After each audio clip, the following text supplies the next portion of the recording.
вратарят на Ливърпул.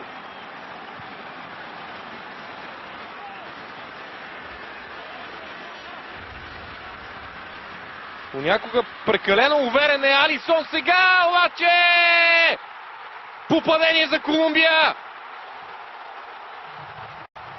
Даниел Муньос изравнява резултата. Може би логичното се случи на фона на по-добрата игра на колумбийците в втората половина на първата част.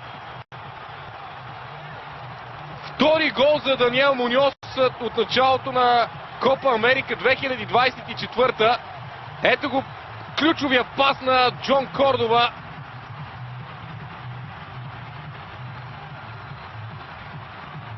Не бяха синхронизирани действията, по-скоро позиционирането на защитниците на